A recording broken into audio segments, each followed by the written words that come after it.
আমি Abu Saeed Mohammad Tauhidul Anam, returning officer, Fazilatunnesa হল। আমাদের এক্সিকিউটিভ মেম্বার্সে কোনো প্রতিদ্বন্দ্বী না থাকায় এখানে কোনো প্রার্থী নাই। বিনা প্রতিদ্বন্দ্বিতায় যারা বিজয়ী হয়েছেন তাদের নাম আমি নিজ থেকে ঘোষণা করছি। Assistant athletic secretary Juthi Chakma, পরিসংখ্যান বিভাগ। Athletic secretary Farzana Akhter, accounting and information systems. Secretary social entertainment and drama, এ পদে প্রজ্ঞা প্রতিভা মণ্ডল, ইংরেজি বিভাগ। Secretary social service Anika Tasnim Rahi, নৃবিজ্ঞান বিভাগ। Secretary health Anika Tahsin, public health and informatics বিভাগ। Secretary dining and canteen Umme Habiba, প্রাণীবিদ্যা বিভাগ।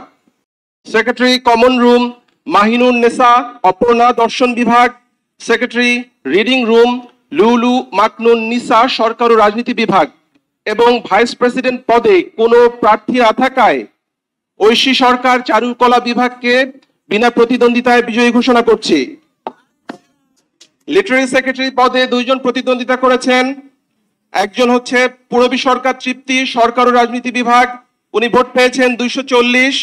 এবং আরেকজন প্রতিদ্বন্দ্বী ছিলেন তারিন তাসনিম, তুলনামূলক সাহিত্য ও সংস্কৃতি ইনস্টিটিউট, উনি ভোট পেয়েছেন 226। এখানে বিজয়ী হয়েছে পূরবী সরকার তৃপ্তি, সরকার ও রাজনীতি বিভাগ। অ্যাসিস্ট্যান্ট জেনারেল সেক্রেটারি পদে ছিলেন দুইজন প্রার্থী। একজন প্রমারাহা, চারুকলা বিভাগ, উনি ভোট পেয়েছেন 286। এবং তার অন্য আরেকজন প্রতিদ্বন্দ্বী ছিলেন আমিনা আক্তার বুশরা, আইন ও বিচার বিভাগ, উনি ভোট পেয়েছেন 187। অ্যাসিস্ট্যান্ট জেনারেল সেক্রেটারি পদে বিজয়ী হয়েছেন প্রমারাহা, চারুকলা বিভাগ। জেনারেল সেক্রেটারি পদে দুইজন ক্যান্ডিডেট ছিলেন। একজন ফারজানা তাবাসসুম রূপা, নৃবিজ্ঞান বিভাগ, উনি ভোট পেয়েছেন 317টি।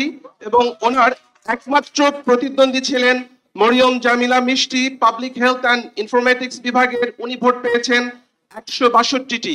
ধন্যবাদ সবাইকে।